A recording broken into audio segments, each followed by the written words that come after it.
మనం కోవిడ్ టైంలో తీసుకున్న వ్యాక్సిన్స్ తర్వాత ఏవియన్ హిప్ అనేది చాలా మంది పేషెంట్స్లో మనకు కనిపిస్తుంది.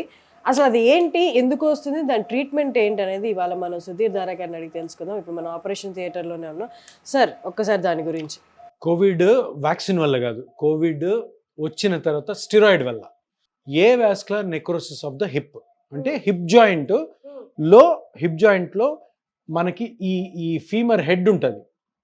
ఇది ఫీమర్ హెడ్ అనమాట. ఓకే, దీనికి బ్లడ్ సప్లై తగ్గిపోవడం వల్ల ఈ హెడ్కి ఈ ఇంకొక బోన్కి మధ్యలో ఉన్న జాయింట్, ఇది హిప్ జాయింట్, ఈ తెల్లగా చూసారా, ఇది హిప్ జాయింట్. ఈ జాయింట్ స్పేస్ తగ్గిపోయి ఇది కంప్లీట్గా స్ట్రక్ అయిపోతుంది.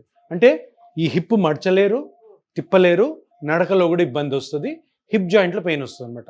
జాయింట్ ఉంది, కనపడుతుంది తెల్లగా, ఇది జాయింట్. ఇది సో ఇక్కడ జాయింట్ ఉంది కాబట్టి ఈ హెడ్ కూడా పర్వాలేదు, అంటే దీనికి కూడా ఏవియన్ వచ్చింది కానీ అంత డ్యామేజ్ కాలేదు కాబట్టి ఇది ఈ రైట్ సైడ్ అంత పెయిన్ లేదు. ఇప్పుడు లెఫ్ట్ సైడ్ ఈయనకి చాలా ఎక్కువ డ్యామేజ్ అయింది. ఇప్పుడు లెఫ్ట్ సైడ్ చూపిస్తాను.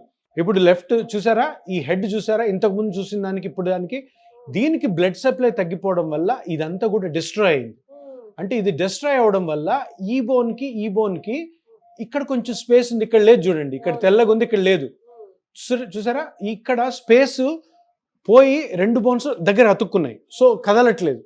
సో మనము ఇప్పుడు ప్లాస్మా థెరపీ ద్వారా ఈ జాయింట్లో గల గుజ్జును కానీ పెంచామనుకోండి, పెంచితే ఇప్పుడు ఆ స్పేస్ ఫామ్ అయ్యి మళ్ళీ ఫ్రీ అవుతుంది అన్నమాట.